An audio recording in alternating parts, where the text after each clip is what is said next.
years after two separate fires devastated Spokane County, the healing journey in Elk continues with a little help from neighbors. It may have felt like summer today, but it's definitely going to feel more fall-like tomorrow with rain showers, breezy conditions, and much cooler temperatures. And the Trump administration picks its next city to deploy National Guard troops to. Why Memphis could be next.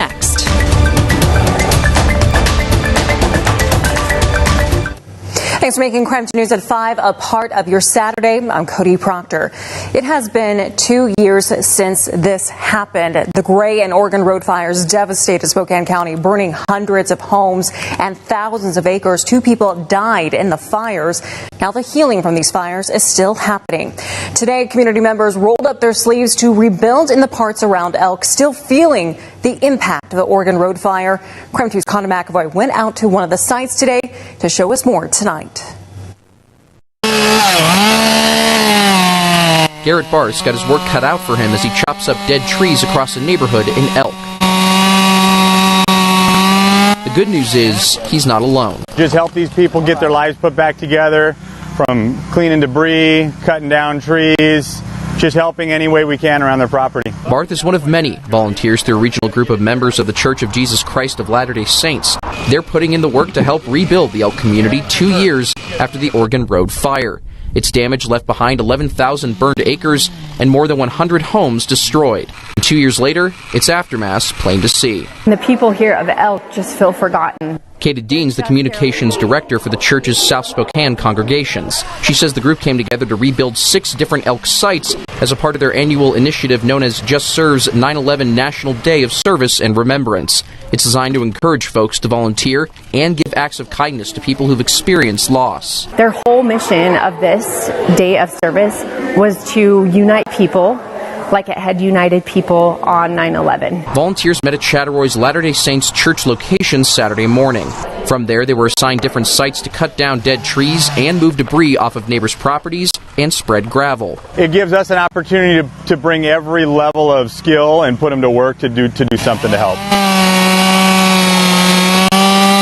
Barr says despite a long road to recovery from the Elk community even 2 years after the fire, he hopes Saturday's efforts inspire others to give back any way they can to people impacted by the fire and help out for a cause bigger than themselves. We're happy to come and help regardless of religion, regardless of politics, regardless of anything that other people may take to divide us. This is something that we can get together and unite around.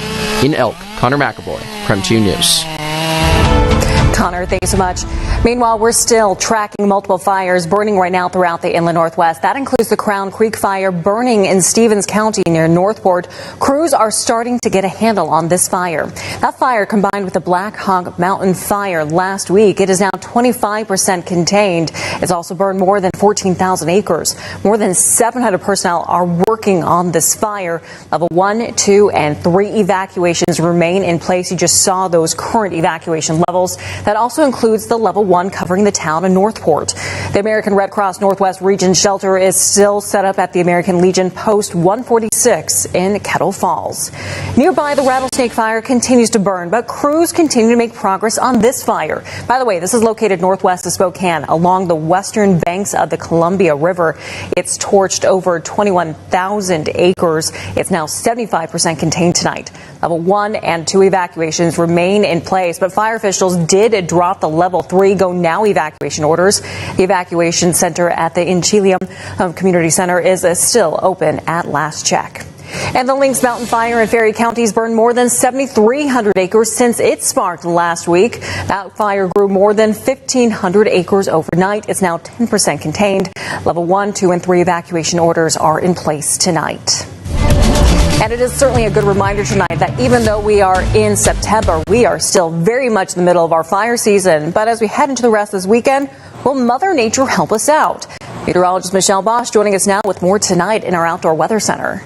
Yeah, I think weather's going to have a big impact, a big positive impact on wildfires tomorrow because we are looking at a pretty big change with much cooler temperatures and some showers. Today, still feeling like summer.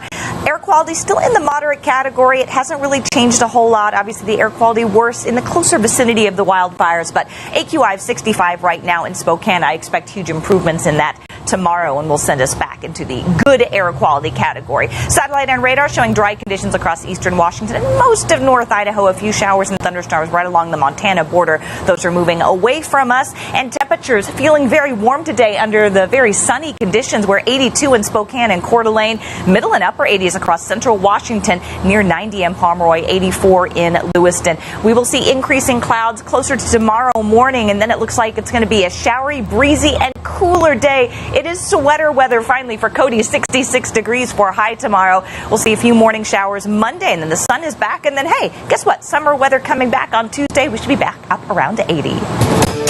Michelle, thank you so much.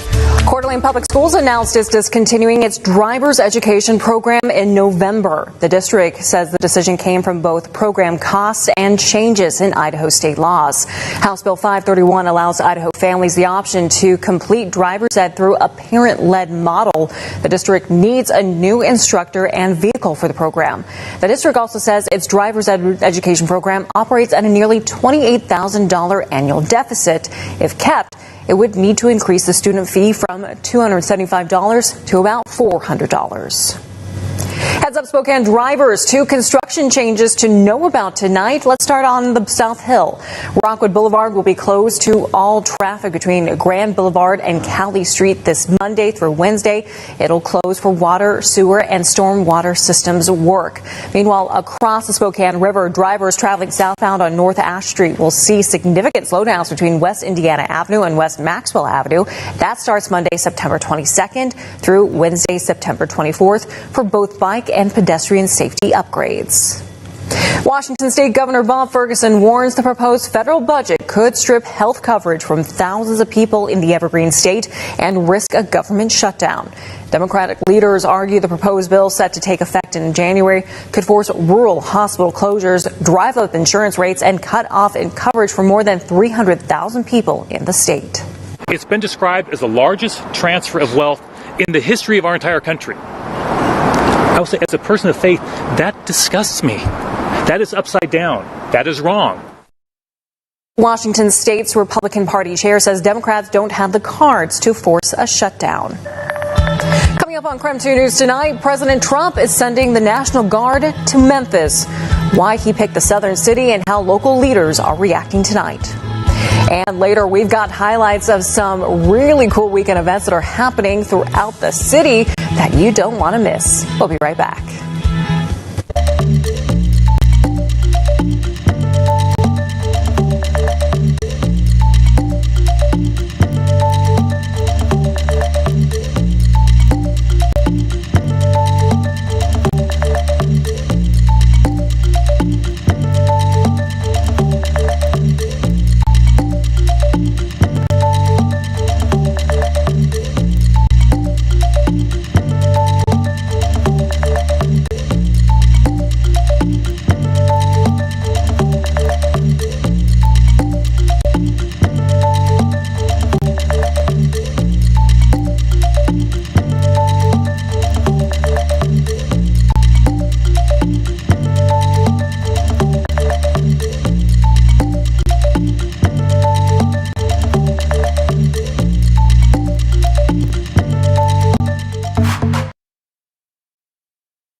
Covering the nation now tonight, after deploying National Guard troops to both Los Angeles and Washington, D.C., President Donald Trump says his administration is targeting Memphis as the next city to deploy troops to.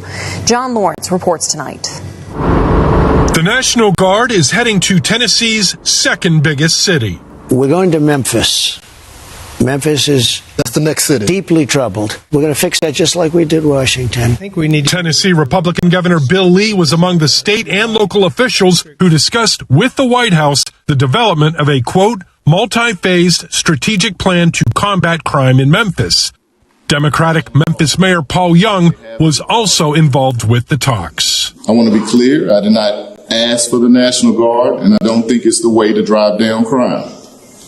However, that decision has been made. President Trump says his call for federal forces in Memphis came after speaking to Union Pacific CEO Jim Venna, who used to work in Memphis. He said, when I walk 1 block to my hotel, they won't allow me to do it. They put me in an armored vehicle with bulletproof glass to take me 1 block. He said, it's so terrible. So far, there's no official date set for sending troops to Memphis, but in a social media post, Governor Lee says he'll be working out the details with the Trump White House. I'm certainly not happy about the National Guard. I am looking forward to trying to find ways to invest in the things that we're already doing to address crime in our city. John Lawrence, KREM 2 News. Enjoying a very summery day today. High temperatures in the lower 80s, but get out your sweaters for tomorrow. We're going to be switching seasons for the second half of the weekend. More details on your forecast coming up.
All right, welcome back to KREM 2 News. It's time to check in with our forecast once again with meteorologist Michelle Boss, because Michelle, I'm sorry to say this, sweater weather is almost here.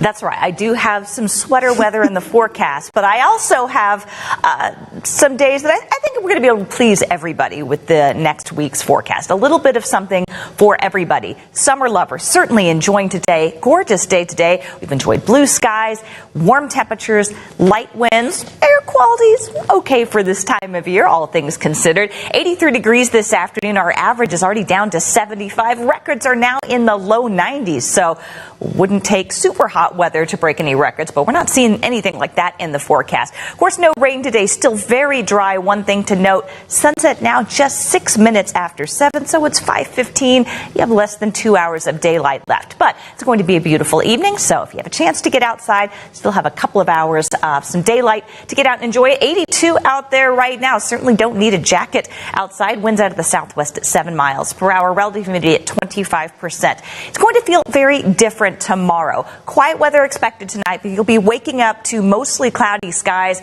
and most of the day we're going to be dealing with showery conditions, overcast skies, and kind of breezy conditions. Wind gust up to around 25 miles per hour. So feeling very different from today. And of course, the clouds, the rain, and the wind are all going to keep temperatures down. We're looking at highs only in the middle, upper 60s, just kind of steady temperatures in the 60s most of the afternoon tomorrow. Chance of some lingering rain showers Monday, mainly across North Idaho, but we should see clearing skies by Monday afternoon. Sun will come back, and that'll boost our temperatures up late in the day into the lower 70s. And then guess what?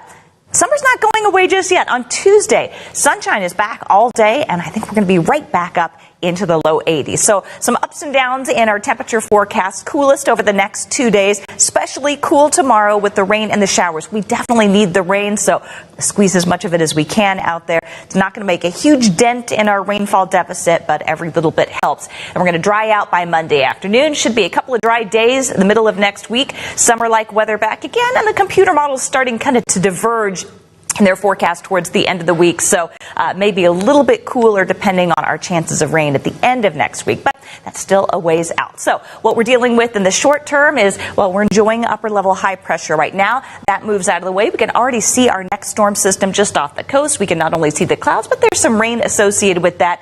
We'll see that pushing eastward in late tonight, early tomorrow morning, starting with that cloud cover. We'll see that. Well, this is this evening. Looking beautiful for this evening. But then this is Sunday morning. Clouds moving in. This is midday. Already seeing that wet weather. And then just kind of showery conditions and staying overcast throughout the day today. A few lingering showers Monday morning. But by Monday afternoon, things start to clear out. So here's a look at the extended forecast. Again, something for everybody. Feeling like fall tomorrow for sure. Breezy, cool showers, 60s. Back into the 70s on Monday with sunshine by the afternoon. And then looks like summer's hanging on for Tuesday and Wednesday with sunshine and highs in the low 80s. Michelle, thank you so much. In the meantime, the Spokane County Interstate Fair ends tomorrow. And even in these last few hours, there's still a lot of events to enjoy. For example, the 2025 Demolition Derby will have shows tonight at 7 and tomorrow afternoon at 4. You will need tickets to watch the tractor pull and the Derby. Also tomorrow at the fair, you can meet some members of the KREM 2 news crew. Don't these guys look familiar right here? We've got Michelle, we've got Mark Hanrahan, and I will be out there from 1 to 5 in the afternoon. So if you feel like it, stop by and talk to us. Meanwhile, the first soccer league for athletes with intellectual and developmental disabilities is hosting a weekend of matches at Hub Sports Complex in Liberty Lake. The Spokane Impact, Colorado Springs Switchbacks, United Genuine FC, and One Knoxville FC are competing for the league title. The first day of matches finished up, but if you'd like to go to tomorrow's games, visit the Project Inspire website. Tickets are $10. The first game starts at 9 in the morning. Check this out. The Spokane Fire Department, Safe Kids Spokane, and other local organizations partnered up today for the 7th annual Kids Junior Fire Academy at River Park Square. The academy serves as an opportunity for kids and their families to experience what it's like to be a firefighter while learning important safety information at the same time. And still ahead on KREM 2 News tonight, we've got your college football roundup from WSU in Eastern Washington. And KREM 2 Sports Director Andrew Quinn joins us in Moscow for a look at the Idaho Vandals. We'll be back.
Southern Quest Sports Desk. Welcome back. We've got a lot of college football action to get to today. Starting off, Washington State playing earlier today with their first road test at University of North Texas. There's Jimmy Rogers, the Mean Green, marched the ball right down the field on their first drive of the game. Mackenzie McGill with the rushing touchdown. North Texas up 7-0 early. Cougs driving, Jackson Potter hit as he throws, and the ball sails right to Evan Jackson, who returns this nearly to the Washington State 10-yard line. North Texas now with great field position, and that sets up a Jaden Beck's rushing touchdown as he goes right around the end there. Mean Green now up 14-0 in the first quarter. Now Washington State does add a field goal. They trail 14-3 in the first quarter, but they turn the ball over 5 times in the first half, and they have a punt blocked. Jackson Potter has 3 interceptions, and backup quarterback Julian Duggar, you see him right there, in to hopefully spark the offense. He had one of the Cougs' 2 fumbles. The other one was running back Kirby Voorhees, and those turnovers led to big points for North Texas. They're up 42-3 at the half, and this time, this touchdown after the turnover is courtesy of Jaden Beck, and their offense really doing it all.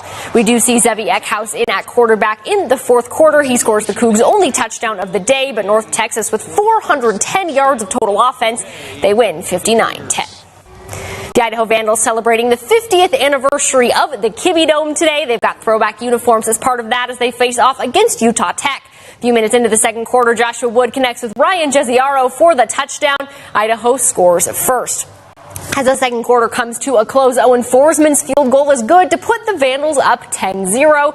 And then as time expires in the second half, Utah Tech hits a 55-yard field goal. Some confusion at first as to whether it went in, but it is 10-3 at the half. Idaho adds one more touchdown in the second half, courtesy of Joshua Wood late in the fourth quarter. It's an 18-yard rushing touchdown. There he goes around the end. And an interception with less than 2 minutes to go seals the deal. Spokane native Aaron Kinsey with the grab. Idaho wins it 20-6. For more on the game, we head now to sports director Andrew Quinn, who is in Moscow. Hey, Andrew. Yeah, good evening, Caitlin. That's more like it right there from the Idaho Vandals. A complete team victory here at the Kibbe Dome today. The defense holding the Trailblazers out of the end zone, and the offense putting up 405 total yards. Now, 2 big reasons why the offense was able to have such a big day are wide receiver Ryan Jesiaro and running back Art Williams. As you mentioned, Jesiaro had the first touchdown of the day for Idaho, and he also had a huge 4th down conversion late that set up Joshua Wood's rushing touchdown to give the Vandals a 2-touchdown lead late. Also, Art Williams, a career high 144 yards on the ground for Idaho today. A big, big game from Art. He even had a 68-yarder that he broke in the second quarter. He gave all the credit to his offensive line. It feels great. Like I said earlier, I wouldn't be able to do it without the guys up front, so I'm grateful for them. And then I feel like our offense is very versatile, and we can run, we can pass, we could do it all. As he continues to gain confidence, I think so does Joshua, right? He believes that all those receivers will make plays for him, but some of those crucial moments where RJ is the kind of the one-on-one matchup, we feel really good about him because, again, he's big, he's strong, he can really catch it. Another big key in this game was special teams. Cameron Pope missed the Vandals' first 2 field goals today. Enter Owen Forsman, who drilled both of his and his extra points to help give the Vandals more breathing room. What was really neat to see is just his leg strength. That is one thing. When I recruited him as the special teams coordinator, the kid has an unbelievable leg, and I think you got to see that thing really rip on that 49-yarder. The thing probably was good from 60.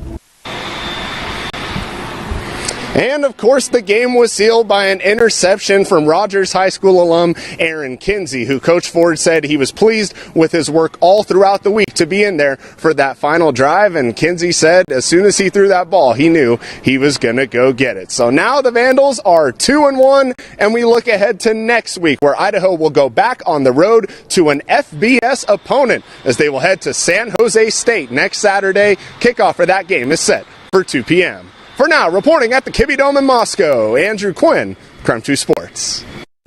Andrew, thanks so much. Eastern taking on Northern Iowa. They've scored 2 touchdowns in the fourth quarter. This game, just as of a couple minutes ago, did go final. They missed their game-tying field goal attempt. We'll have highlights later tonight. That's all for sports. Cody, back to you.